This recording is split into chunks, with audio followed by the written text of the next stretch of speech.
kopi ternikmat. Oke, sebelum saya tanya kepada Pak Lukas, satu, tapi ini tolong singkat.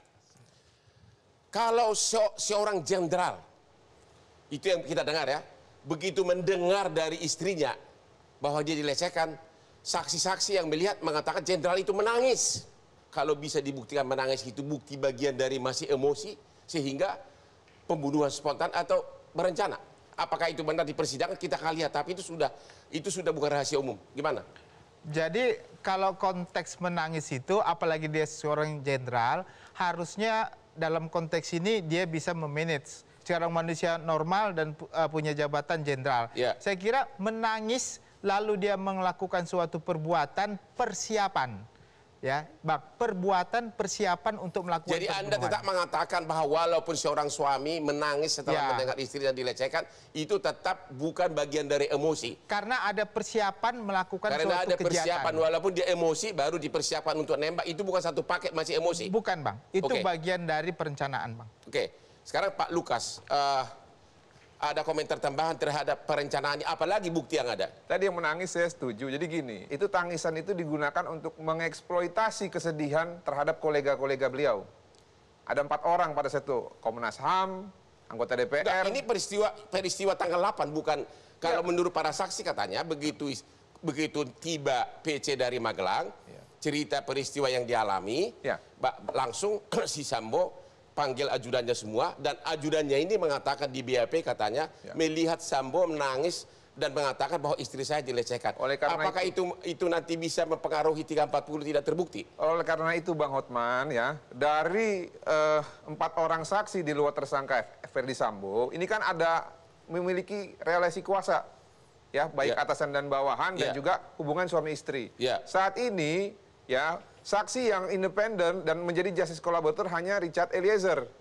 Apabila 2 orang ataupun plus 1 istri yang mengatakan menangis, saya pastikan bahwa itu adalah rangka yang mereka siapkan untuk mengkaburkan peristiwa. Yang saya dengar, dua-duanya ajudan termasuk Eliezer maupun yang satu lagi mengatakan pada saat itu Sambo menangis katanya. Saya belum dengar itu, Bang. Itu nanti kita akan. Kalau itu ada, kalau sekiranya itu ada, bahwa semua saksi pada saat itu termasuk 2 ajudan mengatakan saya melihat Pak Sambo menangis sambil cerita bahwa marwah keluarganya telah dihina. Apakah itu menurut Anda bisa memperlemah 340? Ya, kalau itu tidak fakta, ya, tidak sesuai dengan fakta, tentu itu adalah upaya untuk melemahkan. Kalau para saksi menyatakan di bawah sumpah, misalkan ini fakta nanti di persidangan, apakah itu membuat Anda ragu 340 yang tidak kena tapi 338? Ya, yang pertama bahwa menangis itu tidak mutlak bahwa tidak melakukan perencanaan seperti yang disampaikan oleh ahli dari hukum pidana Pak Ginting. Itu yang pertama ya, Bang, ya. Nah, yang kedua, kualitas keterangan, ya, dari saksi. Kami yakin Richard Eliezer tidak mungkin menyampaikan hal seperti itu karena dia sebagai justice collaborator, dan saya yakin, ya, seorang sekaliber Ferdi Sambo yang karirnya sangat moncer, ya, dari bintang 1 sampai bintang 2 hanya dalam waktu singkat, ya, tidak mungkin menangis. Dan yang paling relevan adalah ketika memang istri diduga dilecehkan, ya lapor polisi. Oke. Ini kan tidak dilakukan. Nanti para pemirsa, para penonton, kita akan melihat nanti temuan fakta persidangan. Apakah memang benar seorang jenderal menangis setelah mendengar apa yang dialami oleh istrinya?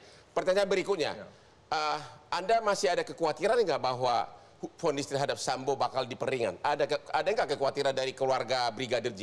Sebelum vonis hakim diketuk palunya, Bang Hotman, segala kemungkinan bisa terjadi.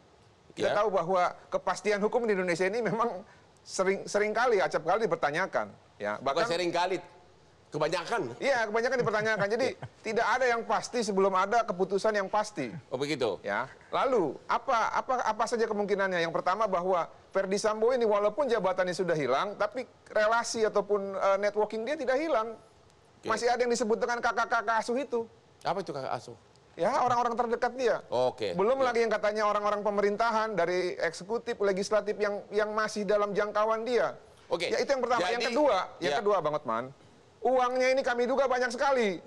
Ya, orang yang memiliki teman banyak dengan kekuasaan tertentu dan juga uang yang banyak, ini memungkinkan untuk melakukan hal yang tidak. Anda setuju nggak bahwa memang pasal 338 dia sudah akui? Dia sudah akui melakukan penembakan, memerintahkan bukan melakukan. Bukan hanya memerintahkan. berdasarkan hasil rekonstruksi dia juga menembak kepala belakang. Ya oke, pokoknya 338 itu dia sudah akui lah entah siapa yang menembak ya. Yang Anda masih pertanyakan adalah pembunuhan berencana 340, Anda masih ragu, dari keluarga masih ragu. Oh, itu wajib terbukti. Kalau tidak terbukti, itulah yang kami ragukan kualitas penegakan hukum yang nantinya apabila tidak terbukti di persidangan, tentunya ini yang akan kami ragukan. Apakah Jadi, memang salah jaksa atau salah jadi sebelum sidang Anda sudah bilang duluan, kalau nggak terbukti 340, something wrong, begitu? Betul. Oke, Setuju. Pak Jamin Ginting, ini kan khawatir jaksa ini, takutnya didekatin berbagai orang. Bisa nggak diterapkan seperti sistem juri di Amerika? Jurinya itu kan menjelang vonis dimasukkan dalam suatu hotel yang atau safe house lah, yang tidak bisa disentuh oleh siapapun. Apakah sistem kita mengenal begitu? Jaksanya dimasukkan suatu hotel, dikawal ketat, handphonenya disadap, agar jangan terkontaminasi.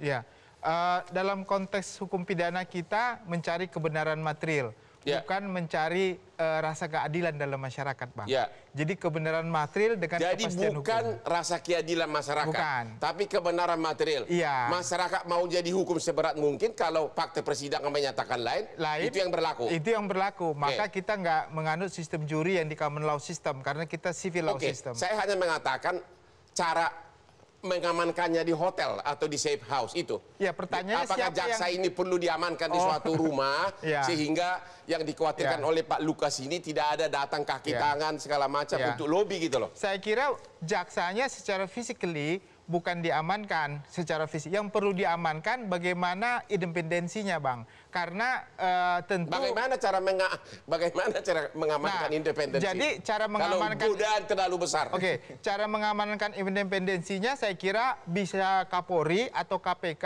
tadi sudah disampaikan untuk melakukan penyadapan terhadap semua terkait dengan komunikasi. Kan handphone gampang dibeli, Pak. Ya, satu. Yang kedua, saya kira lebih baik jaksa-jaksanya ini ya dipantau 24 jam. Menurut Anda, Indonesia tidak mengenal sistem, jaksanya ditempatkan di suatu hotel, tidak boleh berhubungan dengan pihak manapun, seperti juri yang dilakukan di Amerika sana. Ya, kalau dalam sistemnya kita tidak punya, tapi kalau kebijakan yang diambil oleh Jaksa Agung terkait dengan itu, silakan itu. Artinya kan itu kalau dilakukan tidak melanggar undang-undang. Oh tidak melanggar undang-undang. Kalau jaksanya diamankan begitu? Tidak melanggar undang-undang. Jaksanya Anda mengatakan boleh-boleh aja di safe house. Apakah juga itu relevan untuk hakimnya gitu loh? Mungkin nggak hakim juga ditempatkan dulu di suatu rumah, yang aman dari godaan?